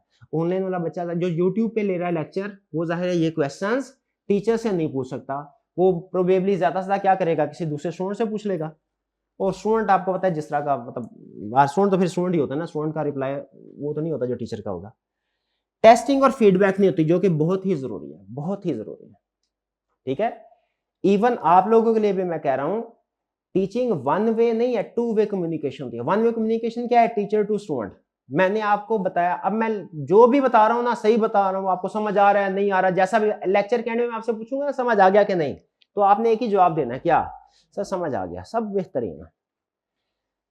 उस्ताद को कैसे पता चलेगा आपको समझ आया कि नहीं आया, टेस्ट से, ठीक है। टेस्ट है आपकी तरफ से फीडबैक, मुझे पता चलेगा कि मैंने जो पढ़ाया आपको समझ आया कि नहीं, कहां पे प्रॉब्लम है, कौन सा कंसेप्ट है, ज्यादातर स्टूडेंट्स गलत कर रहे हैं, मैं किसी ना किसी बहाने में क्लास में उसको रिवाइज करवा दूंगा, ठीक है। तो टेस्ट और फीडबैक याद रखिए, आपने टेस्ट कोई स्किप नहीं करना, टेस्ट कोई स्किप नहीं करना, जरूर अटेम्प्ट करना है, ठीक है। वरना आपको कंसेप्ट पता तो होंगे शायद, लेकिन आप उसको एग्जाम में प्रेजेंट करने के काबिल शायद ना हो, ठीक है। तो ये टेस्टिंग एंड फीडबैक ये बहुत ही अहम है, ये थोड़ा सा फर्क था। बाकी अब मेरा ये एक ओपिनियन दे रहा हूं कि YouTube के लेक्चर्स कौन से वाले स्टूडेंट्स को लेने चाहिए। अगर कोई स्टूडेंट रिपीटर है और वो अफोर्ड नहीं कर सकता, अगर कोई स्टूडेंट रिपीटर है वो अफोर्ड नहीं कर सकता, ये मैं सिर्फ अपनी जाती हैसियत में बात कर रहा हूं। मैं किस हैसियत में बात कर रहा हूं, कॉलेज की हैसियत से नहीं, जाती हैसियत से। अगर कोई स्टूडेंट रिपीटर है और वो अफोर्ड नहीं कर सकता, वो अगर YouTube के लेक्चर लेना चाहे तो वो ले सकता है। अब सिर्फ अपनी बात कर रहा हूं और अपनी भी जाती हैसियत में बात कर रहा हूं, ये बात ध्यान में रहे। लेकिन ऐसे स्टूडेंट के लिए फिर मेरी दो सजेशंस हैं।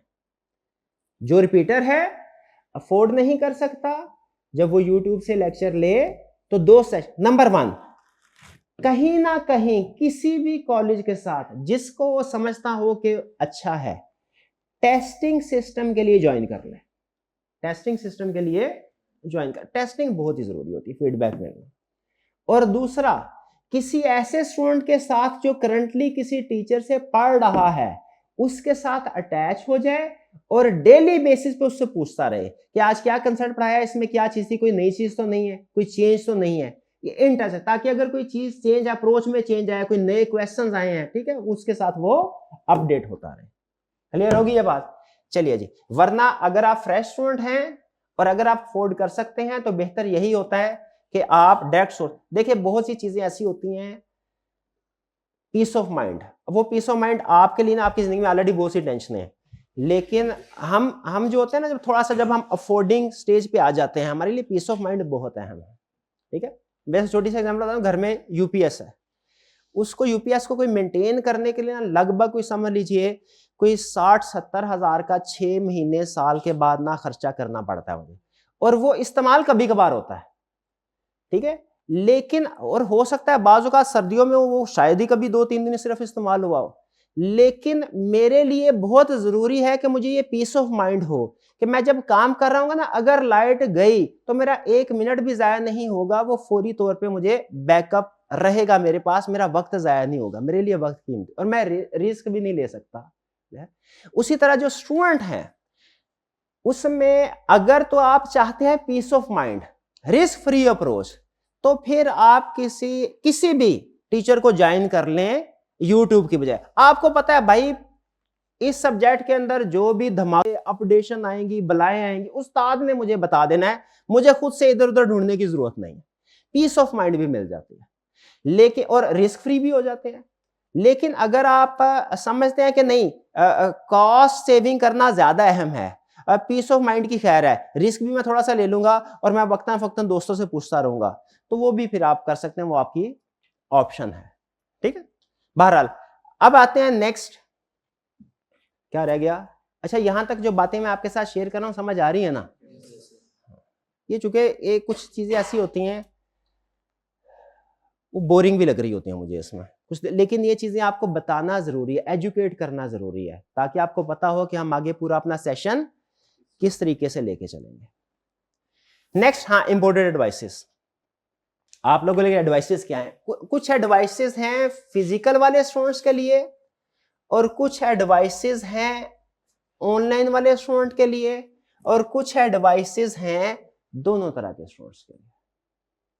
ठीक है, ये भी काम की चीजें, ऐसा नहीं है रैंडमली मैंने सिलेक्ट कर ली, ये समझ तजर्बे, उस्ताद के तजर्बे का निचोड़ होता है जो आपके सामने डिस्प्ले किया हुआ है। आप लोगों के लिए अहम चीज क्या है? ऑनलाइन वाले स्टूडेंट्स के लिए भी और फिजिकल और हाइब्रिड वाले स्टूडेंट्स के लिए भी 2 घंटे डेली पढ़ना है। एग्री करते हैं जी?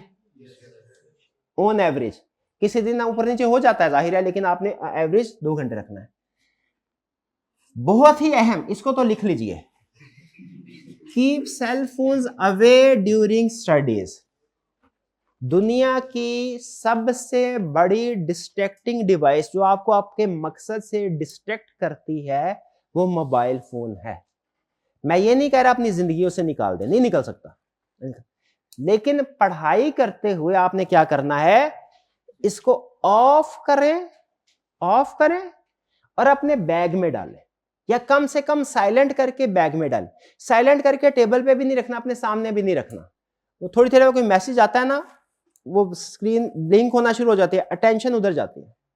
रिसर्चर हमें यह बताते हैं कि अगर आप मोबाइल को ऑफ करके भी साइड पे रख देना, थोड़ी थोड़ी देर बाद फिर भी वो आपकी अटेंशन ग्रैब करेगा, आपका ध्यान उसकी तरफ जरूर जाएगा। तो आपने करना क्या है, मोबाइल को ऑफ कर ले या कम से कम साइलेंट करके बैग में रखना है, आपकी नजरों के सामने नहीं होना चाहिए। नजरों के सामने जब कभी पढ़ाई कर, कोई भी सब्जेक्ट पढ़े, काउंटिंग पढ़े, लॉ पढ़े, टेक्स्ट पढ़े, ऑडिट पढ़े, कोई भी पढ़े, मोबाइल आपके सामने नहीं होना चाहिए। ऑनलाइन वाले स्टूडेंट्स के लिए भी ये सजेशन है। अब वो कहेंगे सर हमने तो ऑनलाइन पढ़ना होता है, बहाना होता है ना। ऑनलाइन वाले स्टूडेंट के लिए सजेशन ये है कि आपने अगर लेक्चर लेने हैं मोबाइल पे हरगिज ना लीजिए, लैपटॉप पे लें, कंप्यूटर पे लेक्चर लें। मशवरा मेरा है, बाकी आपका फैसला है। मोबाइल जो है उसको इस्तेमाल पढ़ाई में तो बिल्कुल भी आपके सामने नहीं होना चाहिए। फिर सजेशन है स्टडी करना है मॉर्निंग टाइम में स्टडी कर रहे हैं, मतलब ये सजेशन है, लाजमी नहीं है। बाकी हर स्टूडेंट का अपना अपना प्रेफरेबल टाइम होता है, जिसमें के मुताबिक मर्जी पढ़े। मॉर्निंग टाइम अमूमी तौर पे फ्रेश माइंड होता है, आप फ्रेश माइंड के साथ थ्योरेटिकल सब्जेक्ट्स आसानी से कर सकते हैं। ठीक है, न्यूमेरिकल सब्जेक्ट्स जो होता है ना, वो अगर आप एग्जॉस्ट भी हो ना आप फिर भी कर सकते हैं। जैसे बाज़ औक़ात ऐसा होता है ना, इवनिंग टाइम में 4, 5, 6 बजे घर में बैठे हो ना, तो बाज़ औक़ात घर के अंदर से भी शोर होता है, बाज़ औक़ात बाहर से भी गली से कोई ना थोड़ी देर बाद कोई रेडी वाला गुजर रहा होता है, आवाज़ लगा रहा, अटेंशन डाइवर्ट होती रहती है। उसमें आप न्यूमेरिकल पेपर कर सकते हैं, क्योंकि न्यूमेरिकल में हम पूरे तरीके से फोकस होते हैं, उसमें आपको ये डिस्टर्बेंस इतना फील नहीं होगी। लेकिन अगर आप कोई चीज़ पढ़ रहे होंगे या याद कर रहे होंगे ना, तो थोड़ी थोड़ी देर बाद जो ठक ठक की आवाज़ आएगी ना, आपको गुस्सा आना शुरू हो जाएगा, वो ज़्यादा प्रॉब्लमेटिक। तो पर्सनली मैंने ये फील किया है मेरे लिए कि मॉर्निंग का टाइम जो होता है ना, वो स्टडी के लिए ज्यादा अच्छा है, क्योंकि हर स्टूडेंट को ऐसा एनवायरनमेंट नहीं मिलता कि घर में अलग से रूम हो, उसको रूम को लॉक करके बंद करके किसी किस्म का कोई साउंड ना आए और सुकून से तसल्ली से बैठ के पढ़ सके। हर एक को ये नहीं, तो अगर तो ऐसा है तो बहुत अच्छी बात, वरना बेहतर है कि मॉर्निंग के टाइम में जो थ्योरेटिकल सब्जेक्ट्स हैं वो पढ़े जाए। लेकिन अगेन आप लोगों की अपनी पर्सनल ये चॉइस है, सिलेक्टिव स्टडी नहीं करनी, क्योंकि हमारा कोई पेपर में भी चॉइस नहीं होते। वीकली टेस्ट आपने अटेम्प्ट करने में मैंने पहले बता दिया। हर संडे को रूल बना लीजिए, जो कुछ भी आपने पढ़ लिया है हर संडे को आपने रिवाइज करना है। यानी अगर पहले वीक में आपने चैप्टर 1 पढ़ लिया है तो फर्स्ट संडे को क्या करना है, चैप्टर 1 को रिवाइज करना है। और सेकेंड वीक में आपने चैप्टर 2 पढ़ लिया तो सेकेंड संडे को क्या करना है, चैप्टर 1 और 2 दोनों। शाबाश, ये कौन बोला चैप्टर, शाबाश, चैप्टर 1 और 2 दोनों रिवाइज करने से। थर्ड वीक में क्या करना है, चैप्टर 1, चैप्टर 2 और चैप्टर 3 तीनों रिवाइज करना है, वरना एंड तक जाते जाते शुरू वाले चैप्टर भूल जाएंगे। ठीक है। फिर इसके बाद फिजिकल वाले स्टूडेंट्स के लिए, अब ये स्पेसिफिकली फिजिकल वाले, ये कौन सी सेशन थी, दोनों के लिए। फिजिकल वाले स्टूडेंट्स के लिए क्या, रेगुलर और पंक्चुअल। हमारे लेक्चर्स बहुत कम होते हैं, आपको पता ही है, सीए में टाइम कम होता है, सिलेबस ज्यादा होता है, तो लेक्चर जो है वो क्विकली चल रहा होता है। आपने छुट्टी कोई नहीं करनी, ठीक है। तबीयत खराब होती है, बाजू का सर दर्द होता है, जुकाम होता है, फ्लू होता है, हल्का फुल्का बुखार भी हो ना, प्रॉब्लम कोई नहीं है, आप कोशिश करें क्लास को अटेंड कर लें। ठीक है, कोशिश कीजिएगा छुट्टी ना कीजिएगा, और पंक्चुअल यानी टाइम पे आना है। हमारी एक्टिविटीज कुछ इस तरीके से प्लान होगी कि शुरू जो लेक्चर का स्टार्ट है उसमें भी अहम चीजें डिस्कस कर रहे होंगे, तो आपने डेली आना है और टाइम पे आना है। हाँ, बात इंसान है, कभी ऐसा हो भी जाता है कि ना आ सके, कभी हमारे टीचर के साथ हो जाता है ऐसा कि कभी हम नहीं आ पाते। अगर ऐसा हो तो आपने कोशिश करनी है कि जब नेक्स्ट डे आए तो प्रीवियस डे का वो टीचर से लिखवा के ना कोई, तो हमारा ऊपर इंतजाम होता है लैब में लेक्चर्स का। ठीक है, कि अगर किसी स्टूडेंट का कोई लेक्चर किसी दिन का स्किप हो गया है किसी वजह से, जेन्युइन रीजन की वजह से, तो वो लेक्चर्स लैब में अवेलेबल होगा, आप वहां पे जाके उसको देख सकते हैं। अगर लेक्चर स्किप हो जाए तो आपने फिर कोशिश करनी है एज सून एज पॉसिबल आप उस लेक्चर को देख लें। नेक्स्ट, अट्रैक्टिव नहीं, सॉरी नहीं, ये गलत कंसेप्ट है। Be attentive, attentive. असल में हमारी राइटिंग होती है ना, इसमें कसूर वो भाई का भी नहीं है, वो हमारा कसूर है। हम लिख के देते हैं ना, तो उसी तरीके से लिख के देते हैं, वो पढ़ना मुश्किल होता है। तो बी अटेंटिव इन क्लास, उस्ताद की बात गौर से सुननी है। क्वेश्चन, जब उस्ताद आपसे पूछे कोई क्वेश्चन है या नहीं, तो देखिए सीखना है ना, सीखने में आपने सुना होगा सीखने में शर्म नहीं होती। ठीक है, कुछ सीख रहे होते हैं ना, गलती हो भी जाए प्रॉब्लम कोई नहीं है। आपका कोई भी क्वेश्चन ऐसा नहीं होगा जो इरेलीवेंट हो या बोंगा हो, ये मेरी जिम्मेदारी है। ठीक है, और मैं अपने एक्सपीरियंस की बेस पे ये कह रहा हूं, क्योंकि जब तक उस्ताद इरेलीवेंट चीज नहीं ना पढ़ाएगा, बच्चे के जहन में इरेलीवेंट सवाल आ ही नहीं सकता। मैं जो कुछ पढ़ाऊंगा आपका सवाल किसी ना किसी दर्जे में उससे लिंक ही होगा ना, वो इरेलीवेंट नहीं होगा। कोई भी क्वेश्चन आपके जहन में, इससे मुझे अंदाजा होगा कि आप किस लेवल पे सोच रहे हैं, अंडरस्टैंडिंग का लेवल क्या है। अपने लेक्चर को अगर आगे कोई थोड़ा सा चेंज करने की जरूरत है तो मैं वो भी कर पाऊंगा। हॉस्टल और जो मेट्स हैं, जो आपके बैच, जो आपके हॉस्टल मेट्स होते हैं, उनको थोड़ा ध्यान से सेलेक्ट कर लें। बाज़ का ऐसा होता है हॉस्टल में बच्चे आके डिस्कस करते होते हैं, एक गलत बच्चा होता है वो बाकी बाज़ का दूसरे स्टूडेंट्स को भी उनकी पढ़ाई को इफेक्ट करता है।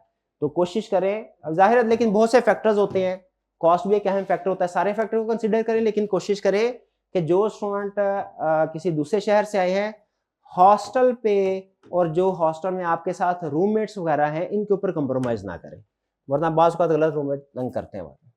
ऑनलाइन वाले स्टूडेंट्स के लिए क्या सजेशंस हैं जी?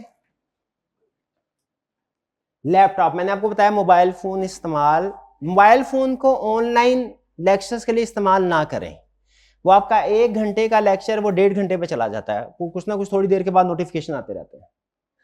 लेक्चर्स एक दिन में एक लेक्चर लेना है, रेगुलर स्पीड पे जरूरी है, स्पीड नहीं बढ़ानी, क्योंकि याद रखिए जहां कहीं स्पीड बढ़ाएंगे 1.5 या 2 पे करेंगे, अंडरस्टैंडेबिलिटी कंप्रोमाइज हो जाती है, और जब अंडरस्टैंडेबिलिटी कंप्रोमाइज होती है तो फिर आप वही टाइम जो आपने यहाँ पे बचाया होता है वो फिर आप व्हाट्सएप ग्रुप पे, जूम मीटिंग में या उस्ताद से सवाल पूछने में लगा देते हैं। टाइम बच जरूर जाता है इससे, लेकिन वही टाइम फिर सवालों में लग जाता है। तो कोशिश करें कि अक्सर आपने देखा होगा कि कुछ स्टूडेंट्स ये कहते हैं, कुछ लोग ये कहते हैं कि फिजिकल एजुकेशन बेहतर है ऑनलाइन से, है। लेकिन अगर जो ये कहता है ना, वो उसको फील तो हो रहा होता है कि बेहतर है, लेकिन क्यों बेहतर है ये शायद गौर नहीं किया होता। वो इस वजह से एक रीजन कुछ ये देखें, हर एक की अपनी अपनी प्रेफरेंस है, कुछ केसेस में ऑनलाइन बेहतर है, कुछ में फिजिकल है, मैं उसके ऊपर नहीं जा रहा, लेकिन मैं ये बता रहा हूँ फिजिकल में आप टीचर को 1.5 या 2 पे फॉरवर्ड नहीं कर सकते। उस्ताद ने जो कंसेप्ट बताने होते हैं ना, वो कंसेप्ट एब्जॉर्ब होने में टाइम लेता है। जैसे खाना खाते हैं ना हम, एब्जॉर्ब होने में डाइजेस्टिव सिस्टम ऐसा है, टाइम लेता है, उस्ताद को पता होता है।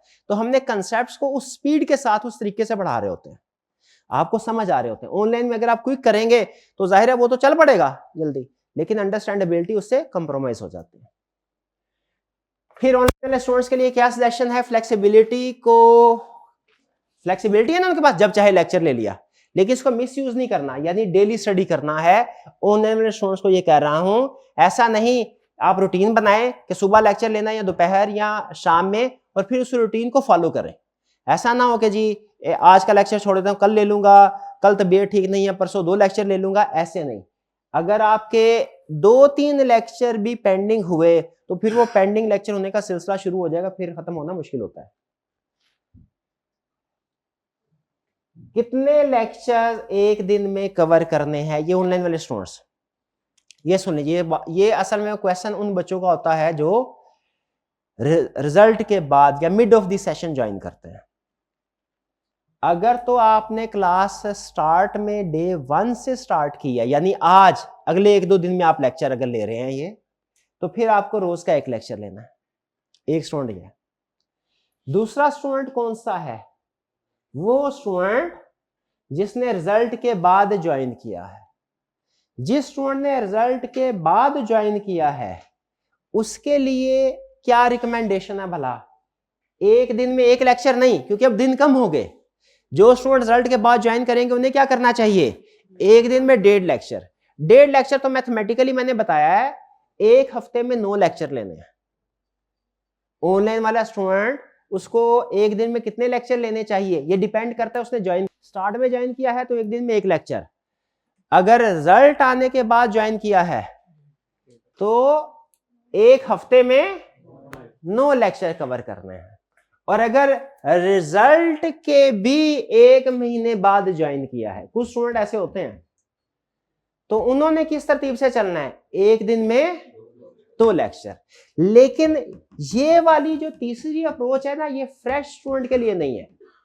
फ्रेश स्टूडेंट जो है वो रिजल्ट के ज्यादा से ज्यादा रिजल्ट पे ज्वाइन करे। रिजल्ट के बाद महीना गुजर गया वो ज्वाइन ना करे, वो टाइम वेस्ट ही जाए, रिस्क है, बहुत हाई रिस्क है। रिस्क हालांकि इसमें भी है। फ्रेश स्टूडेंट को कब ज्वाइन करना चाहिए? इसमें आ जाए रिस्क थोड़ा बढ़ जाएगा, लेकिन चले ये भी अगर 2 ही सब्जेक्ट फर्ज करें तो चल जाता है। लेकिन ये जो है ये वेरी रिस्की है फ्रेश स्टूडेंट के लिए। रिपीटर के लिए ये ऑप्शन है तीसरी भी, लेकिन फिर उसको क्या करना चाहिए? एक दिन में 2 लेक्चर लेने पड़ेंगे। डन जी।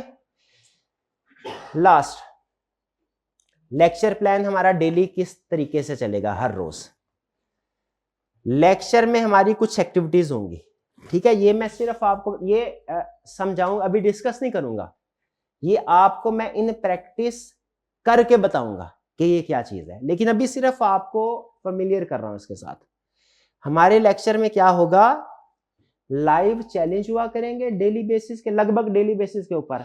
आपका जो भी लेक्चर होगा अगले दिन उसका क्लास में लाइव चैलेंज, मुझे पता चले जो मेरे बच्चे जिनको एक दिन में कल मैंने पढ़ाया था घर पढ़ के आए हैं, अब वो किस स्टेज पे हैं। लाइव चैलेंज क्या होगा, कैसे होगा, बाद में आपको बताएंगे। फिर लेक्चर में कंसेप्ट भी डिस्कस होंगे, पास्ट पेपर के क्वेश्चन भी डिस्कस होंगे, लेकिन याद रखें पास्ट पेपर के कुछ मॉडल क्वेश्चन क्लास में डिस्कस होंगे, सारे क्वेश्चन नहीं होंगे। कुछ आपको होम असाइनमेंट के तौर पे भी तो देने हैं, सारे क्लास में कर दिए तो होम असाइनमेंट क्या करनी है, ठीक है? फिर आपके क्वेश्चन आंसर भी होगा, क्विक रिवीजन भी होगी। लेक्चर के दौरान यही समझ लीजिए हमारा जो डेली लेक्चर होगा ना 1.5 घंटे का, उसमें ये एक्टिविटीज शामिल है। लेक्चर के बाद क्या होगी? बहुत सी चीजें हमने प्लान की हैं, फिलहाल सिर्फ आपके साथ 2-3 शेयर कर रहा हूं।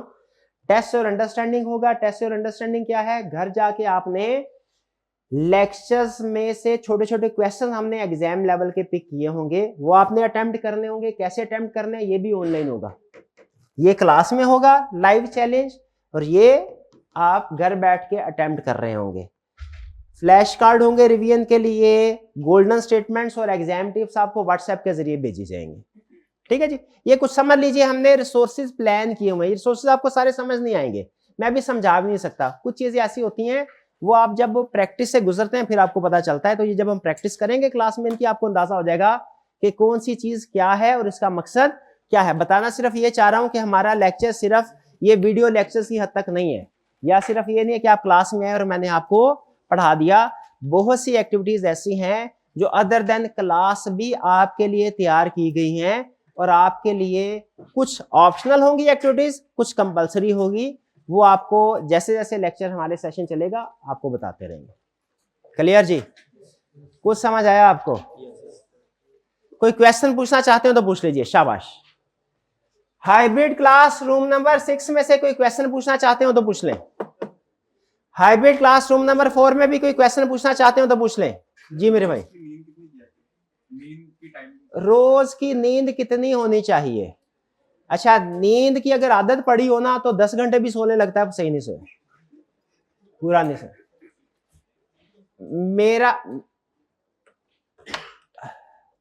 मेरा ख्याल है मैक्सिमम 6 घंटे की नींद काफी होती है। मैक्सिमम 5 से 6 घंटे की नींद होनी चाहिए, 6 घंटे से ज्यादा की नींद नहीं। और आपको डेली लगभग, जो हमारा सीए का स्टूडेंट है ना, उसे क्लासेस के अलावा डेली 7 से 8 घंटे जरूर पढ़ना चाहिए। सेल्फ स्टडीज में क्लास का टाइम शामिल नहीं है, ठीक है? तो आइडियली आपकी जो नींद होनी चाहिए वो लगभग 6 घंटे की होनी चाहिए, और जो आपने घर खुद पढ़ना है वो लगभग 7 से 8 घंटे। और क्लासेस का टाइम भी डाल देंगे तो फिर आपके पास बाकी कुछ बचेगा, नमाज वगैरह के लिए टाइम बचेगा, खाने पीने के लिए टाइम बचेगा, और इसके अलावा आपने कुछ करना भी नहीं होता। ऐसा ही है ना? हाँ जी। और कोई क्वेश्चन? कोई क्वेश्चन नहीं? चलिए, ये था हमारा आज का लेक्चर, जिसमें बेसिकली मैं टेक्निकल कंसेप्ट तो कोई नहीं डिस्कस किया, लेकिन प्लानिंग शेयर कर दी। और हाँ, एक अहम चीज बता दूं आपको, आखिरी चीज चलते चलते, आज की तीसरी सबसे ज्यादा अहम चीज, कि हमारे ऑडिट में एक जगह पे लिखा, कोई भी काम करना हो ना, एक होता है काम को करना, परफॉर्म करना, एक होता है उसकी प्लानिंग करना।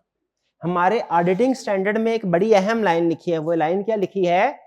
हर काम को करने के लिए पहले आप सोचते हैं ना प्लानिंग, और फिर उसको प्लानिंग के मुताबिक एग्जीक्यूट करते हैं, परफॉर्म करते हैं। हमारे ऑडिट में लिखा क्या है?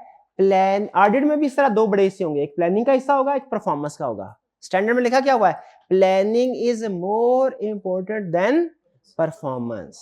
लिखे लिखे, ये भी लिखे तीसरा हिस्सा, planning is more important than performance. तो आज का लेक्चर क्या हमने जाया किया? आज के लेक्चर में एग्जाम में कोई क्वेश्चन नहीं आएगा, पक्की बात है, लेकिन क्या जाया कि नहीं? आज के लेक्चर में क्या किया हमने? प्लानिंग शेयर की है कि हमने इस सब्जेक्ट क्या है, कैसे तैयार करना है, हमारा आगे सेशन कैसे चलेगा, कितने लेक्चर्स होंगे, किस तरीके से पढ़ेंगे, यही चीजें डिस्कस की है ना। ये प्लानिंग है। तो planning is more important than performance. शाबाश, ठीक है जी। चलिए, आज का लेक्चर यहां पे खत्म करते हैं हम। अल्लाह हाफिज।